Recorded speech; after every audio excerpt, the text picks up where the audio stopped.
Hi, I'm Maria Toso. Welcome to your asana course. We're going to go through a string of asanas and I'm going to give you my best cues for how to set up each asana. But before we launch into all these asanas, all these yoga poses, I want to just tell you a little bit about the props that you're expected to have for this course. So you need 2 blocks. I have cork blocks. They also come as wooden blocks and foam blocks. Blocks with a little bit of substance to them, a little bit of weight, work better, I think. If they're too flimsy, they tend to kind of fall when you're using them. These are 4 by 6 inches. They also come smaller. I don't think that they work as well, so I encourage you to get a set like this.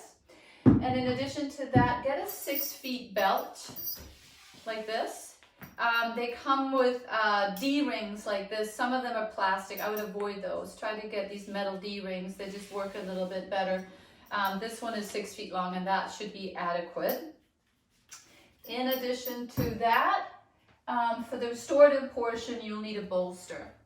And this is an old bolster that I have, but you can get bolsters of various sizes and shapes, and that's going to depend a little bit on the size of your body, how big of a bolster you want. And finally, get 3 yoga blankets. These are heavyweight yoga blankets. I got these on Sunshine Yoga Direct. I'll put that down below as well. If you buy them in bulk, as in more than 10, you could buy them with friends. You can get them cheaper. So shop around a little bit, but don't get the lightweight. They just get it to be a little too thin.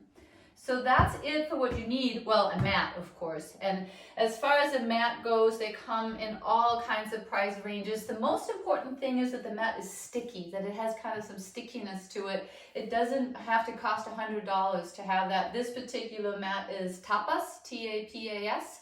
And that's actually one of the less expensive mats, and it still has both cushion and stickiness. So I really recommend this one. Mats do wear out over time. Somehow they just tend to lose their stickiness or they get icky, especially if you do hot yoga, things like that.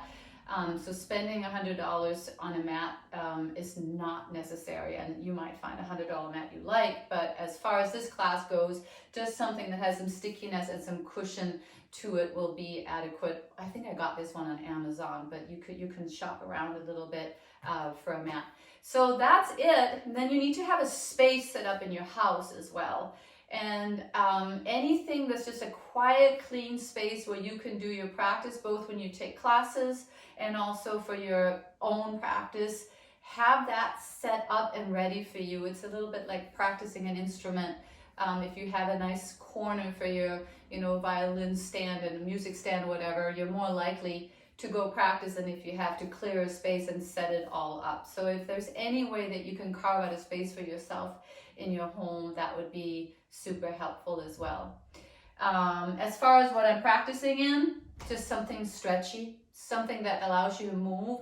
When we have our online classes, I like for you to wear something where I can see what's going on with your body. So if it's too flowy and too loose, it can be hard for me to see if you're hyperextending your knees or hyperextending your elbows, things like that. So to the extent that you're comfortable, wear clothing that's snug so I can see your joints. And that's just for the online live classes. Of course, in your own practice, you wear whatever works best for you.